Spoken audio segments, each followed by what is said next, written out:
Ladies and gentlemen, Mark Donfrey, thank you very much for your very kind, very generous introduction and indeed invitation to address you here on a topic that sounds, when you consider the title, rather dry. I'm afraid to say that I have prepared a paper that should last about the time that I was allocated to. But having just listened to the previous two speakers, I think it might be a good idea to completely abandon this paper that I've prepared because not only of dryness, but perhaps also because of appropriateness, given the fact that what I have to say somehow wanted to address more the definition of culture in a more historical sense of the word. It is precisely not quite what you expect, I'm sure, having gathered the sense of this meeting. And I dare say it might be a good idea and might be a better idea to address a few points that have been raised, also actually by way of introduction just now, in terms of the German conception of cultural diplomacy, basically since the early 1950s. Perhaps this is the better approach, but I would nonetheless like to start with one example that I had actually singled out by way of introduction, and this is a comment, or rather a quote, from the 1992 Glasgow conference, when Glasgow prepared a major conference in connection with her title as the European City of Culture. And the then British Foreign Secretary Douglas Hurd spoke interestingly of a cultural armada that should now move to Europe. This was seconded by the Arts Council director, or chairman at the time, Peter Palumbo, and I would really like to quote him in extenso here, with your permission. Quote Palumbo: "The arts have been profoundly enriched by their contact with other cultures and other nations. This fruitful cross-fertilization will be increased dramatically with the creation of the single European market." Such were the hopes in 1990-92 respectively.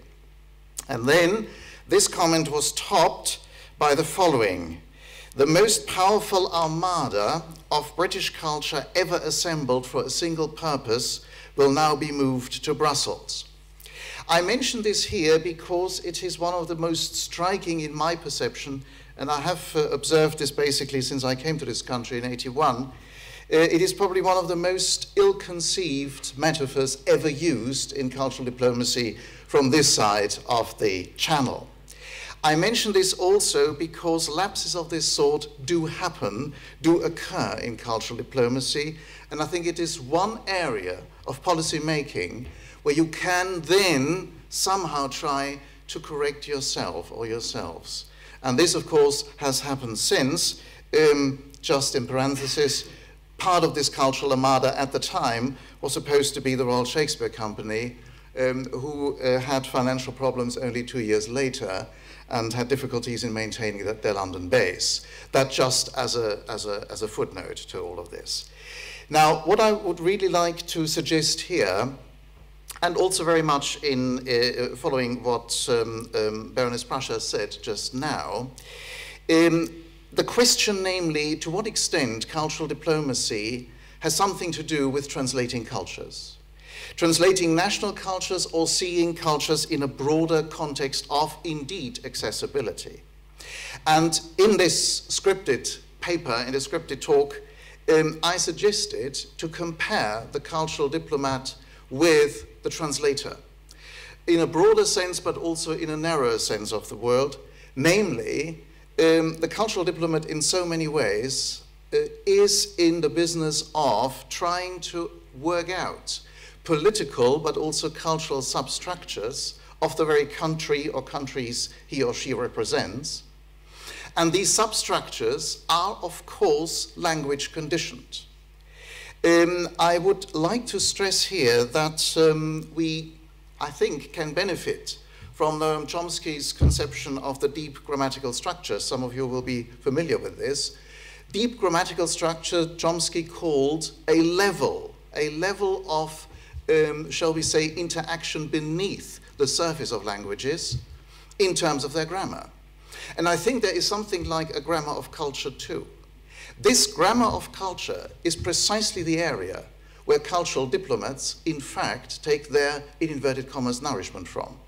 This is the undergrowth, so to speak. But the main difference between the translator, in the conventional sense of the word, and the cultural diplomat is, of course, that the latter has to have somehow a particular, what is expected from him or her, to have a particular allegiance, to have a particular loyalty. There is a particular mission attached to what he or she does abroad.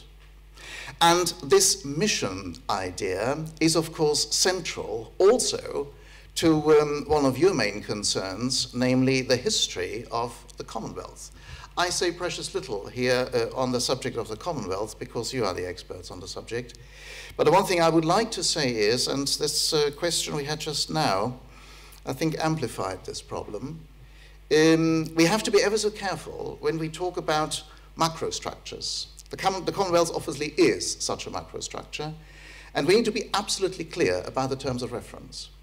This is particularly evident when you look at the way in which, for at least 3 decades or so, the European Union, the European Community first, had very much hoped for a British input in Europe, not just on the basis of interest policy, but on the basis of Britain's experience, immense experience with the Commonwealth, as an asset of foreign policy making in terms of cultural policy, but not only. And of course, this input, this, shall we say, sharing of good practice, has simply not happened. We are at the moment in an extremely difficult situation when we think forward, when we look forward towards the future position of Britain in this country, in Europe, as we all know. And the one question that European observers address time and again is, why was it that right from the start, that is to say from the mid-1970s, this cultural input that came through the Commonwealth was not more actively promoted by British representatives in Brussels and elsewhere in the EU. So we have questions of overlap. And these questions of overlap, I think they are very poignant when we think in terms of the interconnection of the Commonwealth and the European Union. There are synergies, as we all know. We have a highly active scenario in terms of EU policies in also the Commonwealth countries and the non-Commonwealth countries. Synergies, overlaps, would be the most natural thing to nourish. But this is, in a sense, just an aside. I would like to say, and just take up what Mark Donfried said in his introduction, regarding the position of the German government after 1990, that is to say, after unification. I avoid the word reunification because there was no such thing, it was a unification. The idea that was first presented by, indeed, Walter Steinmeier, when he was Foreign Secretary for the first time, was to not just outflank, shall we say, ordinary political diplomacy by strengthening cultural foreign policy, but to do indeed what has just been said in different contexts, to open up, shall we say, an entire culture in that sense, and turn this culture into an offer to other countries, to other state communities. This was the reason behind, so it should complement, it should crucially complement, shall we say, the more traditional diplomacy. This is something which somehow was in abeyance for some time when the then Green Foreign Secretary, Joschka Fischer, took over. He, interestingly, even though one expected something completely different from him, he then reverted back to a much more traditional style of diplomacy, and that meant, for example, cuts in real terms for the Goethe Institute, for the DAAD, and other such institutions. back Steinmeier is, as we know, and we see again a shift in terms of going back to his first principles, as it were, strengthening the idea, the concept of cultural exchange, much more so than cultural diplomacy. And I dare say, given Germany's experience in this context, it was obviously, first of all, a matter for Germany's relationship with Eastern Europe. I dare say, if you want to look for a particular example where the nation, the former nation-state idea as a backdrop for cultural diplomatic efforts worked in an extraordinary way during the last 20 years or so, then you look at the German-Polish relations. The German-Polish relations are now as strong and as significant from general perception as, shall we say, the German-French relations. In other words, it is the second pillar in the Central European conception of the EU. No one, but no one, was able to foresee this in, shall we say, the early 1990s. It was simply seen as inconceivable. I would like to point out that this is also the fruit of a very long-term effort on the part of cultural diplomacy in an educational sense of the word. Because long before the Iron Curtain came down, there were very concerted efforts on the West German and Polish side, going back to 1972, to coordinate the way in which moments of historical crisis between those two countries should be presented in the history books. And that was the so-called Polish-German School Book Commission, which was in fact spearheaded by an initiative of the then Federal Chancellor Willy Brandt. And these were not decisions that were taken overnight, and they did not bear fruit overnight. But what happened was, there was a long-term preparation in terms of the way in which, in Polish school books, Germany was presented and represented, vice versa.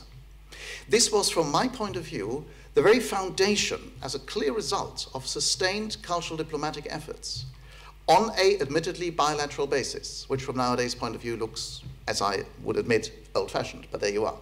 But in this case, it worked. And it was really the foundation for something that could only materialize in political terms once the unification had taken place, once the collapse of the Warsaw Pact was a fact.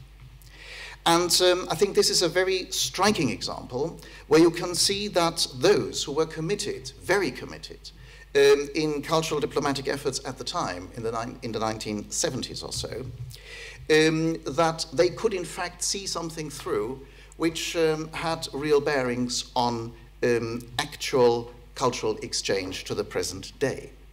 I also mentioned the very significant aspect of the representation of history in school books, because, as you know, we've had a very intensive discussion in this country over the way in which the empire should be taught in the schools here. We've had a fully fledged debate on this subject in various media, and it was interesting to consider the outcome of all of this, which was, of course, a heatedly debated issue, as you either will remember or will appreciate. Shall we say, high-powered, very influential historians were consulted. And interestingly, the chief advisor to the government on the question of this particular issue of cultural policy really did suggest that a rewrite was in order. That is to say, empire history should now be seen as much more positive. If you think back of one of the, in my view, one of the major cultural achievements this country has mastered in the 20th century, then it was probably the transformation of the empire to the Commonwealth, as a concept in terms of definition, but also in terms of content. That we now see a scenario which, in my view, openly challenges this view, is highly problematic. I would like to quote in this context a very distinguished historian, David Cannadine, who wrote several pieces on this subject for the TLS and vehemently attacked this position that is now obtained for precisely that reason. A great deal of what has been achieved over the decades in terms of repositioning, shall we say, the Commonwealth as a positive answer to the problematic legacy of the empire. This is the kind of thing that I think was an asset of British culture and was something that could be very actively transmitted abroad. What we get now, I think it remains to be seen what sort of seeds have been sown here. I mention this simply because I would really like to see this seen in conjunction with other sustained efforts that we have in the EU, for example, to address the problem of history books. This is something which I find is highly significant. Diplomacy and cultural diplomacy. Your main concern, our real concern, be it in an academic field or as practitioners, has made it, as you know, this summer to the cinemas, in Germany at least, in the shape of the film Diplomacy. It is a remarkable film produced by one of the most eminent film producers in Europe currently, Volker Schlöndorff. And it is the story, which of course has already been once rendered as a film. It is the story about this German general in 1944 who was given the orders by Hitler to destroy Paris on the retreat. That is to say, after the invasion of the 6th of June 44. And the film describes the way in which this general was drawn into conversation, into a long conversation with a Scandinavian, with a Swedish diplomat. And it is this cultural diplomat of Sweden who begins to get into the deep structure, to use the word again, into the deep structure of the cultural heritage of Paris, and persuades this general to resist this order. As I said, this was already the subject of a film in the past, in the 1960s, under the title Is Paris Burning? Some of you may know this film. But this recent film by Schlöndorff, I think, really suggests what is potentially at stake when you look at cultural diplomacy. This is not just a cozy, soft option by any means. And I know I'm speaking here or preaching to the converted, but this is not the soft option. When I hear soft diplomacy, I do wonder. If we take cultural diplomacy seriously to the point that we know it can complement meaningfully any other forms of diplomacy, then this is not a soft game either. This is not about leisure. This is about ever so often also still culture with a capital C. The very strange thing is that nowadays we seem to be ever so afraid to use culture with the capital C, because we avoid saying that there is something perhaps that is still special about cultural developments in particular epochs. I think we shouldn't be so shy. We should be rather upfront about the fact that it is remarkable to see, and I'm back to the question of accessibility, now in much more practical terms. If you go down the road and you go to the National Gallery or you go to the V&A, there is free access. But what does this mean, free access? Free access doesn't only mean that you can Google certain things or walk into a museum without having to pay anything. Free access really means that you expose yourself to what is there. You expose yourself to an incredible challenge. The fact that we are afraid to really distinguish between culture with a small c and with a capital C, I think reflects more about us than anything else. I dare say cultural diplomacy is well positioned to transmit, or rather to bring across to other cultures the, shall we say, the dual impact of the various strands of culture. We must be in the process of, in the business of differentiation. I think this is absolutely crucial. I get a sign that I have only 5 minutes left, and this is right. Thank goodness I haven't read out this script to you. But the one thing I would really like to say at the end is, you see, we have suffered, I think, for years really, in terms of cultural criticism, cultural diplomacy, what have you, any connection that you can think of with the word culture, that culture has been used in an absolutely inflationary way. And this is the problem. The problem of difference, the problem of differentiation is crucial. The problem of subtle differentiation is crucial. And I think this is something which is an objective, or should be an objective, for any cultural diplomat. Whether he works at the British Council or in the Goethe Institute or in the Institut Français, it doesn't matter.